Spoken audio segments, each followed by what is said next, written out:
வணக்கம். நான் சாந்தி வெற்றிவேல். பணம் நிச்சயமாகவே மழையாக கொட்டினா நமக்கு உண்மையிலே மகிழ்ச்சியாக தான் இருக்கும். ஆனால் அதை கொட்ட வைக்கணும்னா நம்ம என்ன பண்ணணும் அப்படின்ற ரகசியத்தை தான் உங்களுக்கு சொல்ல போகிறேன். அதாவது நம்ம வாழ்க்கையில் கண்டிப்பாக இந்த பணம் அப்படின்றது ஒரு முக்கியமான ஒரு சொத்து. அது இல்லைன்னா நிச்சயமாக நம்மளால் வாழ முடியாது. பணம் அப்படின்றது வெறும் காகிதம் இல்லைங்க, அது ஒரு ஆற்றல். அதுதான் நிறைய பேரை வாழ வைக்குது, நம்பிக்கையை கொடுக்குது. அதை உருவாக்கிறதுக்கு மனசில் நிறைய யோசனைகளும் கொடுக்குது.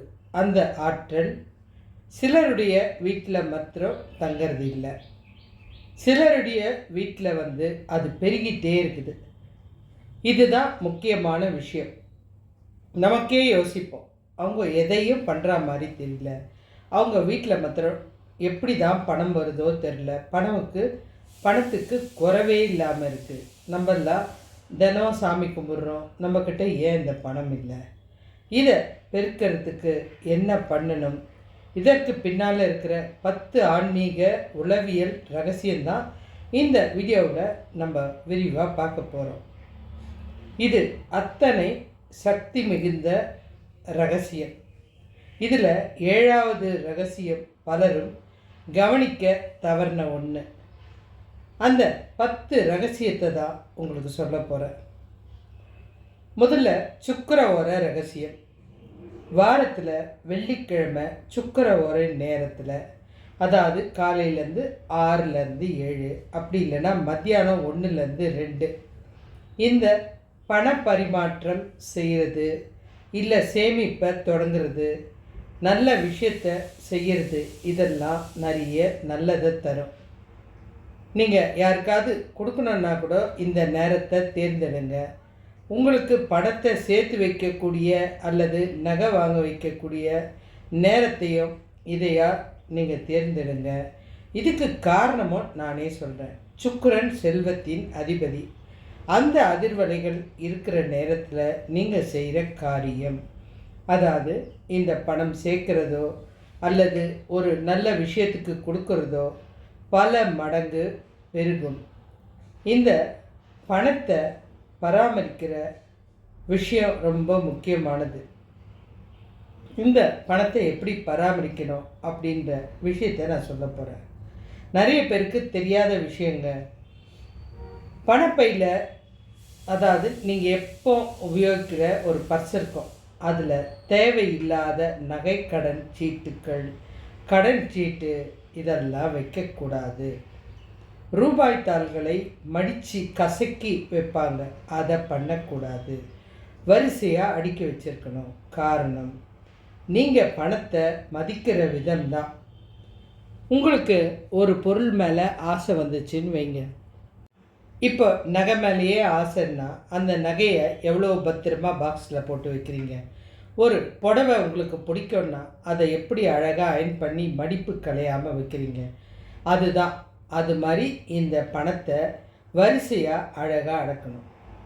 காரணம், நீங்கள் பணத்தை மதிக்கிற விதம்தான் பணம் உங்கள்கிட்ட வர்றதை பற்றி தீர்மானிக்கும். ஏன்னா குப்பைகள் அதிகம் இருக்கிற இடத்துல லக்ஷ்மி தங்க மாட்டா. இது முக்கியமான ஒரு விஷயம். ஏன்னா நம்ம தேவையில்லாத ஒரு சீட்டு, கடன் பத்திரம், அது இது எல்லாத்தையும் தூக்கி அந்த பர்ஸ்லேயே ஒரு ஓரமாக பழைய பில்லு, தேவையில்லாத பில்லு, எவனுக்கோ கொடுக்க வேண்டிய பிரச்சனை, மருந்து சீட்டு, அது இது எல்லாம் மொத்தமாக இருக்கும். எடுத்துகிட்டு போக வேண்டிய சூழ்நிலை வந்தாலும் அந்த பணத்தோடு வைக்காமல் தனியாக ஒரு பகுதி இருக்கோ அதில் வைங்க. ஆனால் முக்கியமாக இந்த கடன் இதெல்லாம் வைக்காதீங்க. ஒரு கண்ணாடி கிண்ணத்தில், அதாவது கண்ணாடியோ பீங்கான் கிண்ணத்தையோ கல் உப்பு நிரப்பி வீட்டோட தெற்கு மேற்கு மூலையில், தெற்கும் மேற்கும் சேர்ற அந்த மூலையில் வச்சிங்கன்னா இது வாரத்துக்கு ஒரு வாட்டி மாற்றணும். காரணம் என்னன்னா, இந்த உப்பு எதிர்மறை ஆற்றலை உறிஞ்சி எடுக்கும். அதனால தான் உப்பு போட்டு கூட வீடை துடைக்கிறோம் தண்ணியில். வீட்டில் ஏதாவது எதிர்மறை ஆற்றல் இருந்தால் அதை சுத்தமாக தொடச்சி எடுக்கக்கூடிய, உறிஞ்சி எடுக்கக்கூடிய ஆற்றல் அதுக்கு இருக்குது. அதனால் தடைகள்லாம் நீங்கி வருமானம் பெருக நல்ல ஒரு அந்த இது வரும், நேரம் வந்துடும் உங்களுக்கு. அதே மாதிரி நிலைவாசல், உங்கள் வீட்டோட வாசல் முக்கியம். நம்ம முதல்ல வீடு கட்டும்போது வைக்கிற முதல் பொருள் எது? நிலைவாசல் தான் வைப்போம். அதுக்கப்புறம்தான் வீட்டையே கட்டுவோம். நிலைவாசல் அப்படின்றது மகாலட்சுமி தங்குற இடம். அது வழியாக தான், அந்த தலைவாசல் வழியாக தான் இறைவனே உள்ள வர ஒரு அற்புதமான விஷயம். அது எப்போவும் சுத்தமாக இருக்கணும். நம்ம அந்த காலத்தில் மஞ்சள் குங்குமம் வைப்போம், இல்லைன்னா வாசப்படியில் தீபம் ஏற்றி வைக்கிறதுக்கு காரணம் இதுதான். அப்படி இல்லைன்னா கிராமப்புறத்தில் பார்த்துருப்பீங்க, மாடத்தில் ஒரு விளக்கு ஏற்றி வைப்பாங்க. அந்த ஒளி அந்த லக்ஷ்மியை இழுக்கக்கூடிய சக்தி.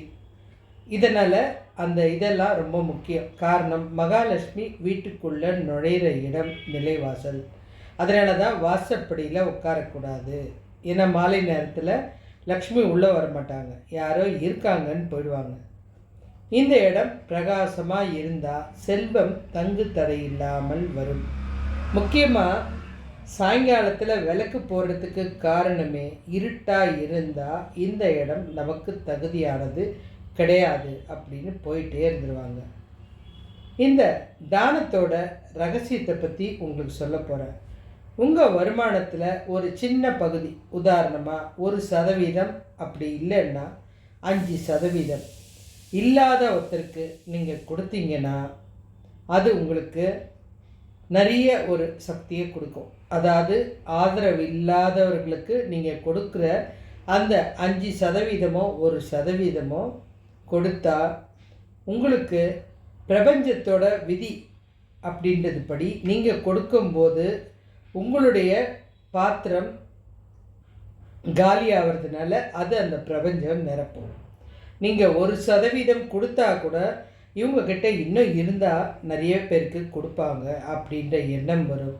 அதுதான் நீங்கள் காலி பண்ணுற ஒரு பாத்திரத்தை நிறச்சி வைக்கும், அடுத்தவங்களுக்கு இவங்க செய்வாங்க அப்படின்னு. அதுக்காக உடனே அந்த பணம் அங்கே சேரக்கூடிய சக்தியும் ஆற்றலும் அந்த மற்றவங்களுக்கு இல்லாத ஒருத்தருக்கு கொடுக்கும்போது உதவும். இல்லாத ஒருத்தர் ஏன் அந்த உலகத்தில் இருக்காங்க, இருக்கிற ஒருத்தர் கவனிச்சுப்பாங்கன்ற ஒரு விதியோடு தான் அவங்க படைக்கப்பட்டிருக்காங்க. யாரும் இல்லை அப்படின்றது கிடையாது, யாரோ ஒருத்தர் அவங்களுக்கு உதவி செய்வாங்க. இன்றைக்கி முக்காவாசி ஆதரவற்றவர்கள் வாழறதுக்கு காரணம் யாரோ ஒருவர் செய்யக்கூடிய உதவி தான். அடுத்தது சமையலறை. இரவு நேரத்தில் சாப்பிட்ட பாத்திரம் அப்படியே இருக்கக்கூடாது. உப்பு ஜாடி எப்பவும் நிறைவாக இருக்கணும். சமையலறைன்றது உணவு தயாரிக்கிற இடம். இந்த உணவு தயாரிக்கிற இடத்துல அன்னபூர்ணி வாசம் பண்ணுவா. அவள் அந்த இடத்துல செல்வத்தை நிறச்சி வைக்க உங்களுக்கான அருளை கொடுத்துட்டே இருப்பாள். அதாவது அந்த பாத்திரமெல்லாம் போட்டு ஒரு மாதிரி சமையல் கட்டு அசுத்தமாக இருந்துச்சுன்னா அந்த இடத்துல லக்ஷ்மிக்கு பிடிக்காது, கோபம்தான் வரும். ஏன்னா இந்த பாத்திரம்லாம் நம்ம அப்படியே விட்டுட்டு போனோம்னா இரவு நேரத்தில் இந்த மகாலட்சுமி வர்றது முதல்ல இந்த சமையல் அறைக்கு தான். உள்ளே நுழைஞ்சதுமே பசி ஆற்றணும் அப்படின்னு தான் வருவாங்க. அப்படி வரும்போது அந்த இடத்தோட தூய்மையின்மை ரொம்ப அவங்கள பாதிக்கும். இதெல்லாம் ஒரு முறையான விஷயம். ஏன்னா செல்வத்துக்கு முக்கியம் தூய்மை ரொம்ப அவசியம். அடுத்தது மனநிலை மாற்றம். அதை பற்றி உங்களுக்கு ஒரு இது சொல்லணும். அதாவது பண கஷ்டம்தான். அடிக்கடி அந்த பணத்தை பற்றி பேசாதீங்க.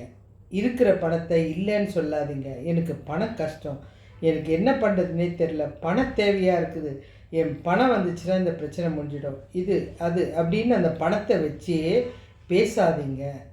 ஏன்னா அந்த பணம் முதல்ல போகாது, நீங்கள் சொல்கிற வார்த்தைகள் தான் போகும். அதனால் என்கிட்ட பணம் இருக்குது, என்னை நோக்கி தாராளமாக பணம் கொஞ்சம் கூட குறைவில்லாமல் இருக்குது, எல்லாம் பார்த்துக்கலாம். நீங்கள் ஒன்றா பாருங்கள், சில ஆட்கள் இருப்பாங்க, அவங்க வறுமையாக தான் இருப்பாங்க, ஆனால் எந்த இடத்துலையும் வறுமையை சொல்ல மாட்டாங்க. நான் ஜம்முன்னு இருக்கேன்ப்பா, சூப்பர், எல்லாம் பார்த்துடலாமே, அது ஒன்றும் பெரிய விஷயம் இல்லையே. இந்த வார்த்தை நேர்மறையாக நீங்கள் நினைக்க நினைக்க அந்த பணம் உங்ககிட்ட வந்து சேரும். அதனால் என்கிட்ட பணம் நல்லா வருதுன்ற நேர்மறையை நினைக்கணும். காரணம், உங்கள் ஆழ் மனசு எதை நம்புதோ அதுதான் உங்கள் வாழ்க்கையை ஈர்க்கும். அடுத்தது, தண்ணி சொட்டுற சவுண்டு கேட்கக்கூடாது. இப்போ நெருப்பு சொன்ன தண்ணி சொல்கிறேன். ஏன்னு கேட்டால், ஆற்றல் இந்த பஞ்சபூதத்துக்கு சம்பந்தம் இருக்குது. பண ஆற்றலுக்கும் பஞ்சபூதத்துக்கும் சம்பந்தம் இருக்குது. தண்ணீர் வீணாகிறத, வீட்டில் குழாயில் தண்ணி சொட்டுறதா இருக்கட்டும், இல்லை காரணமே இல்லாமல் தண்ணி நிறைய செலவு பண்ணுறது, செல்வத்தை குறைக்கக்கூடிய அறிகுறிகள் இதனால தான் வரும் உங்களுக்கு. அந்த தண்ணி சத்தம் பயங்கரமாக இருந்துச்சுன்னா உங்களுக்கு செல்வத்தை குறைக்கக்கூடிய அந்த அறிகுறி தான் இதெல்லாம் வீணாகிறதுக்கு காரணம். நீருன்றது செல்வத்தோட குறியீடு. நீர் வீணாகிறது தேவையில்லாத மருத்துவ செலவுகளையும் வீண் விரயத்தையும் உருவாக்கும். வடகிழக்கு மூலை, அதாவது ஈசான மூலை, இந்த இடத்துல வீட்டில் கனம் இல்லாத ஒரு இடத்துல சுத்தமாக ஒரு டம்ளர் தண்ணியோ அங்கே நீங்கள் வச்சு பாருங்கள். தினமும் ஏதாவது ஒரு கண்ணாடி டம்ளரில் அங்கே தண்ணி வச்சு பாருங்கள். பிரபஞ்சத்துடைய ஆற்றல் வடகிழக்கில் இருந்து தான் வீட்டுக்குள்ளே வரும். அங்கு தடை இல்லாமல் பணவரவு உங்களுக்கு கிடைக்கும். தடை இருந்தால் கூட அது அந்த தடையை நீக்கி பணவரவு அதிகரிக்க செய்யும். அடுத்தது, இந்த நன்றி சொல்லுதல்னு ஒன்று இருக்குது. கண்டிப்பாக இது அத்தனை பேரும் செய்யணும். இது முக்கியமான விஷயம். நிறைய பேருக்கு இந்த ஒரு ரகசியம் தெரியறதே கிடையாது. நம்ம வாழ்க்கையில் நடக்கிற ஒரு சின்ன விஷயம், கீழே விழுந்த ஒரு சின்ன கர்ச்சிப்பை எடுத்து கொடுத்தா கூட தேங்க்ஸ்ன்னு சொல்கிறோம். ஆனால் இரவு தூங்குறதுக்கு முன்னாடி, இன்றைக்கி இந்த வாழ்க்கை எனக்கு நல்லா கொடுத்த இறைவனுக்கு நன்றி, நம்ம அதை சொல்கிறதே இல்லை. இந்த மூச்சு காற்று சுவாசிக்கிறோம், எல்லாம் பண்ணுறோம், ஆனால் இந்த வார்த்தையெல்லாம் சொல்கிறதில்ல. உணவு சாப்பிட்ருப்போம், ஆனால் ஏதோ பூஜை பண்ணுறோன்னு முக்கியமான குறிப்பிட்ட நாளில் பூஜை பண்ணாமல் நீங்கள் தினம் இறைவனுக்கு மனசார நன்றி சொல்லணும். இந்த நன்றி சொல்ல சொல்ல, நீங்கள் ஒருத்தருக்கு தேங்க்ஸ் சொல்ல சொல்ல, அவங்களுக்கு இன்னும் உங்கள் மேலே மதிப்பும் மரியாதையும் உங்களுக்கு தேவையானதை உங்களுக்கு அதிகமாக கொடுத்துக்கிட்டே இருக்க ஆசை தான் வரும். நீங்கள் ஒன்றா பாருங்கள், உங்கள் மனசுலேயே கூட நான் நிறைய உதவி செய்கிறேன், ஆனால் வாயை திறந்து ஒரு சொல்லு கூட சொல்ல மாட்டேறா, இனி வரட்டமே ஏதாவது செய்கிறேன்னா பாருங்கள், அந்த வார்த்தையை சொல்லுவோம். அதே போல் அந்த உங்களுக்கு உண்மையான நன்றி உணர்வோடு இருக்கிறவங்களுக்கு அவங்க கேட்காமலே போய் நீங்கள் உதவி செய்வீங்க. உங்களோட நிலைமை தான் இந்த பிரபஞ்சத்துடைய நிலைமையும். அதை முதல்ல நீங்கள் நல்லா தெரிஞ்சுக்கணும். அதாவது இந்த நன்றின்ற வார்த்தை உங்களை மதிக்க வைக்கும், உங்கள்கிட்ட ஓடி சேர வைக்கும். நீங்கள் எப்படியோ அது மாதிரி தான் இந்த பிரபஞ்சம் செயல்படும். நீங்கள் தான் இந்த கண்ணாடி. அதே மாதிரி உணவு தானத்தை மறந்துடாதீங்க. ஏதாவது ஒரு தானம் பெருமைக்காக செஞ்சுட்டு கொடுக்காதீங்க. கண்டிப்பாக நம்மக்கிட்ட இருக்கிறதுல ஒரு பகுதியாவது மனசார நம்ம கொடுக்கும்போது அந்த உள்ளம் என்ன தெரியுமா நினைக்கும், இவங்கக்கிட்ட இவ்வளோ கம்மியாக இருக்கும்போதே நமக்கு செய்கிறாங்கன்னும்போது உங்களை சுற்றி நல்ல அதிர்வலைகள் வரும். இவங்க நல்லா இருந்தால் நிச்சயமாக நமக்கெல்லாம் தொடர்ச்சியாக நல்லது கிடைக்கும். அதுக்காக தான் நம்ம இந்த தான தர்மங்கள் செய்கிறது. இது மாதிரி இந்த 10 வழிமுறைகளை நம்பிக்கையோடு பின்பற்றி பாருங்கள். மாற்றம் நிச்சயமாக நிகழக்கூடிய சக்தி இருக்குது. இந்த விஷயம் உங்களுக்கு பிடிச்சிருந்தா உங்களுடைய நண்பர்களுக்கு, உறவினர்களுக்கு நிச்சயமாக இந்த விஷயத்தை சொல்லுங்கள். நான் சொல்லியிருக்கிற விஷயம் அத்தனையுமே நம்முடைய முன்னோர்கள் செஞ்சது தான். யாருமே வீட்டில் இல்லைன்ற வார்த்தையை யூஸ் பண்ண மாட்டாங்க.